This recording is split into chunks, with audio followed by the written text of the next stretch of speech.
Jesus did nothing apart from the Father doing it through and as him.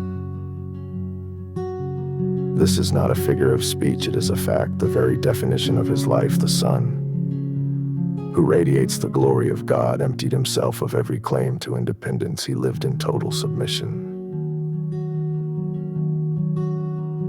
In full union, his power emanated from a deep sense of intimacy and adequacy. Every miracle, every word, every breath was the echo of the Father's will in action. Jesus said it plainly: the Son can do nothing of himself unless it is something he sees the Father doing. This was perfection. Jesus lived with eyes fixed on the Father, with hands open to his bidding, and with a heart that did not seek its glory. There is no rivalry in the Trinity. There is trust and rest. He did not move until he saw what Father was doing. He spoke what he heard. He acted on his Father's desires. He received each moment as a gifted chance to show off what Father was doing. He lived in rhythm with the unseen. I can do nothing on my own initiative.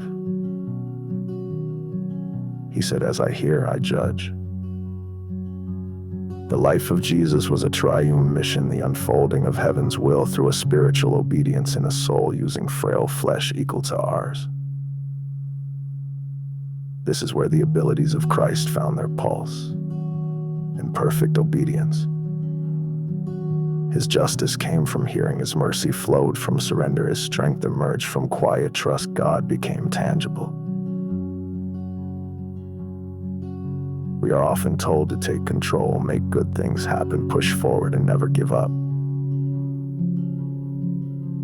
But Jesus, the very image of God, refused to push forward. He was blind to opportunity. He was carried away in the Father's current. The current transmitted him through obscurity into public rejection, into betrayal and death, yet always expressing the Father's will.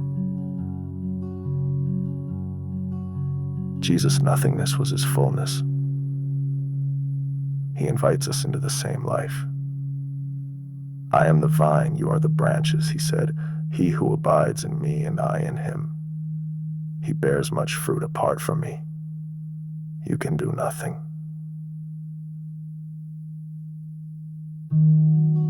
Here is peace. We are invited to bear fruit, to remain connected, and to offer life to those passing by. As the branch rests in what the vine is doing, it is fruitful.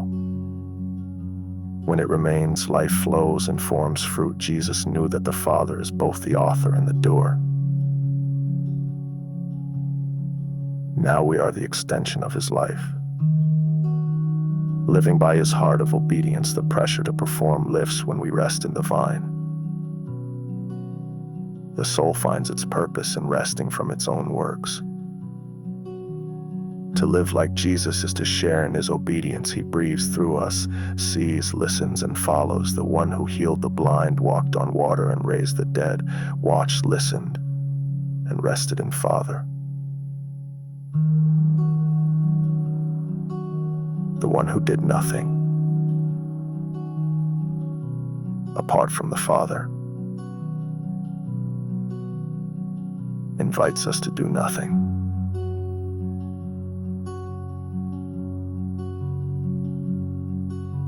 apart from him.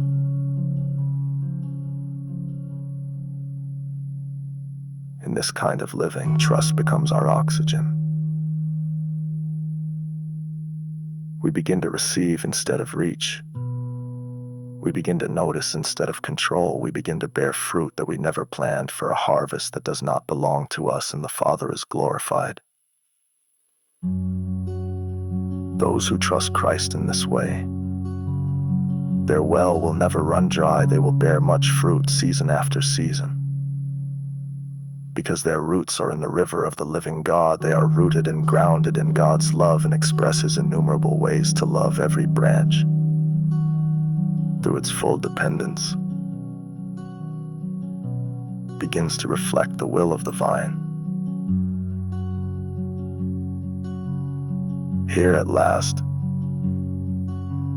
We become what we were always meant to be.